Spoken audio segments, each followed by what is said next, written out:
Thank you all for being here. I hope you enjoy today's video, and if you'd like to support the channel, please hit that subscribe button. It's free and makes a huge difference for me.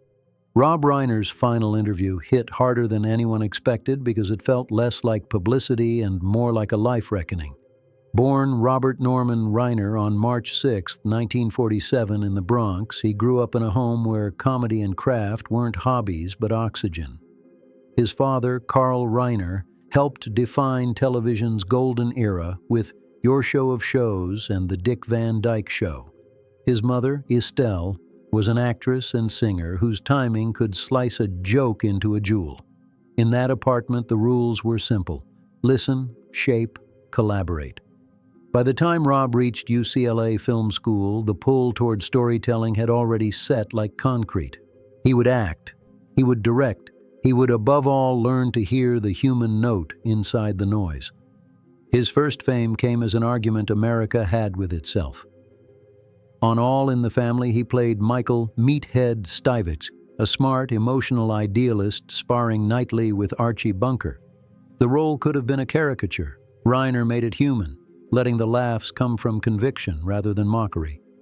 8 seasons and multiple Emmy nominations later, he walked away from comfort and turned toward the chair that frightened him most: the director's. That choice reframed his life. In 1984, he helped unleash This Is Spinal Tap, a mockumentary so meticulously observed that more than a few viewers wondered if the band was real. The movie didn't just spoof rock, it invented a vocabulary for deadpan, influencing comedians and documentarians for decades. Reiner followed with The Sure Thing and Stand By Me, revealing a touch for coming-of-age stories that respected kids as complete people. Stand By Me, adapted from a Stephen King novella, balanced loss and laughter with an honesty that still feels tender to the touch. Then came the run that made his name a synonym for trust. The Princess Bride mixed romance, swashbuckling, and an arch sense of play into something families passed between generations. When Harry Met Sally reset the romantic comedy with dialogue that sounded like people actually talk, punctuated by one deli scene that became a cultural landmark.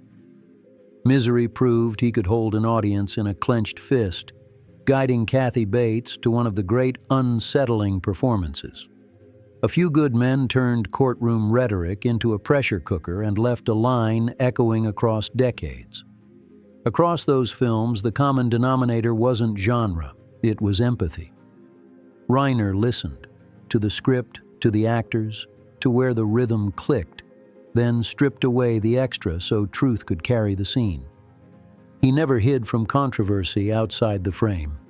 As he aged into the role of public citizen, he spoke plainly about the issues that mattered to him: education, public health, civic participation, and accepted the blowback that followed. The tone wasn't performative, it sounded like the meathead spine tempered by experience. Whether people applauded or argued, he didn't step back.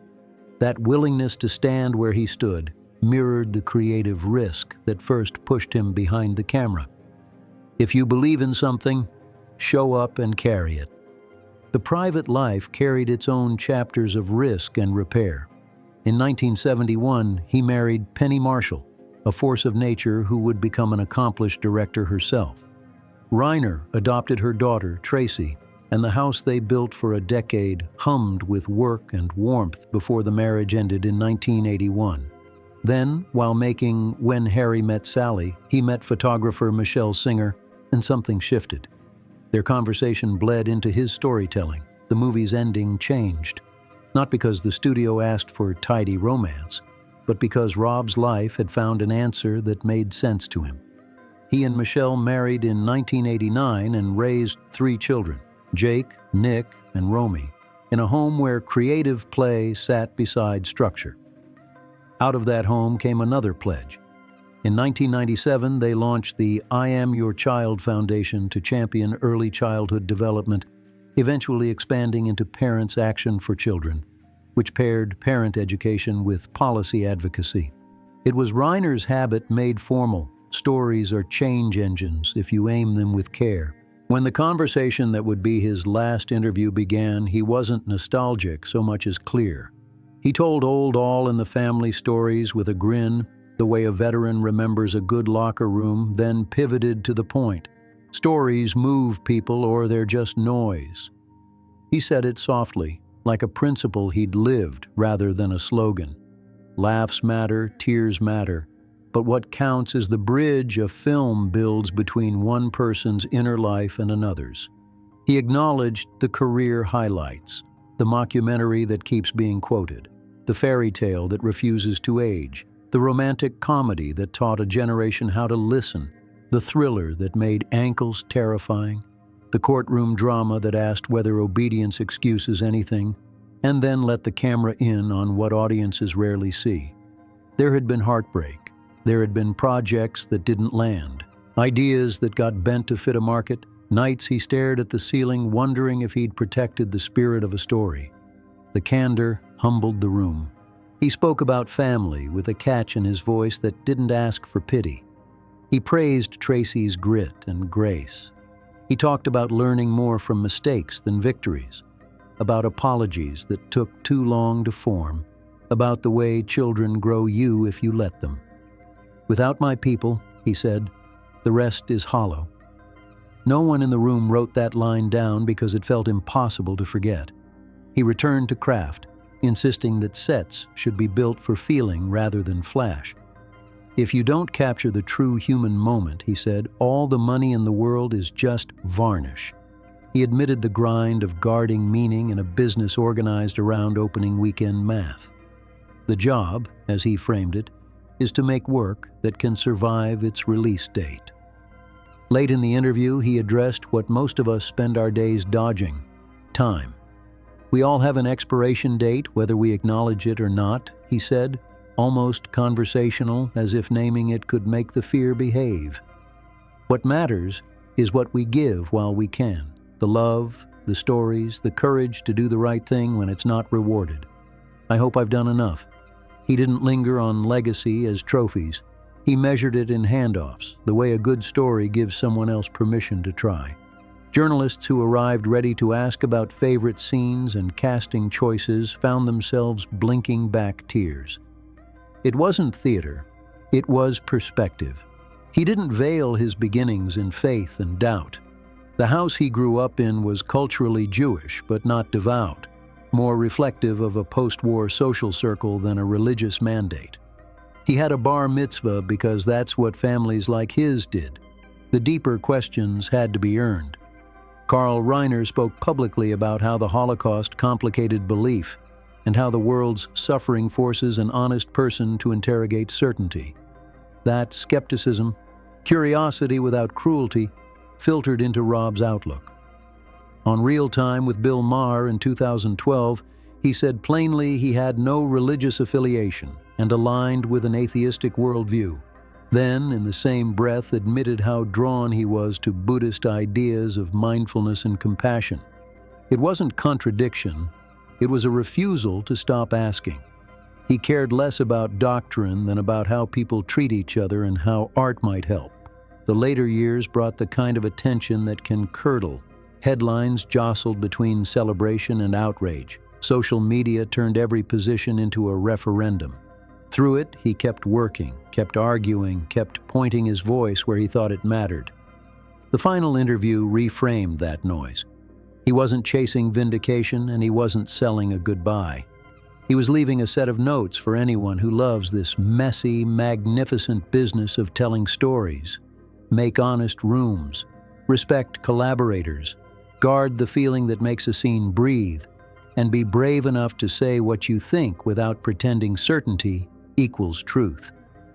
He also traced the odd loop of his career. Beginning as an actor who embodied public argument in a working-class Queens living room, then maturing into a director who built homes for empathy across wildly different tones. The arc holds because the method never changed. He listened. He adjusted. He shipped what was real. When he directed children, he allowed their awkward pauses to teach the adults in the audience.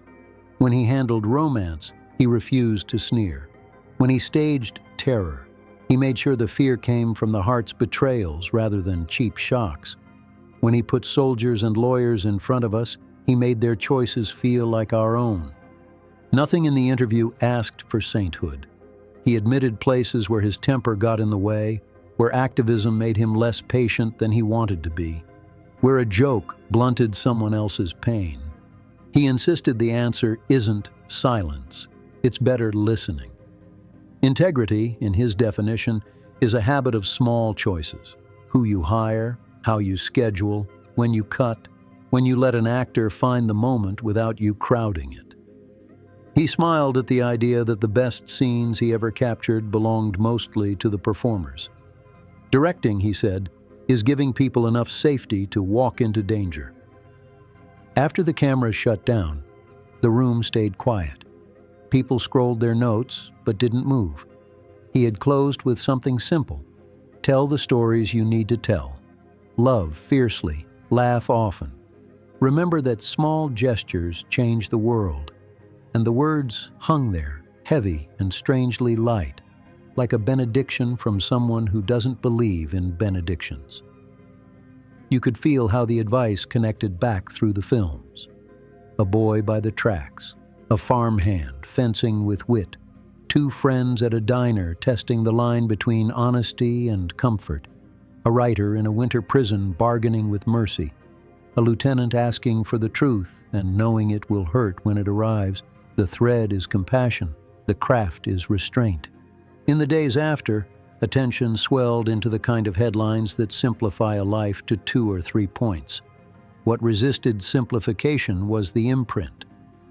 Rob Reiner's work holds because it assumes audiences can handle nuance and that laughter is not the enemy of seriousness. His public voice matters because he argued in good faith even when he was done being polite. His family and philanthropic work matter because he carried his beliefs into rooms where policy, not applause, sets the terms. The man who started as meathead didn't stop being a counter-argument. He learned to wrap it in love.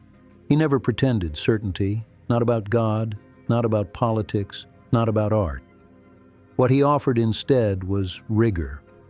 You can feel it in the frames that breathe, in the performances that seem to be happening rather than being delivered, in the trust he placed in audiences to meet a story halfway. That is why his films last. They invite rather than instruct. That is why the interview landed the way it did.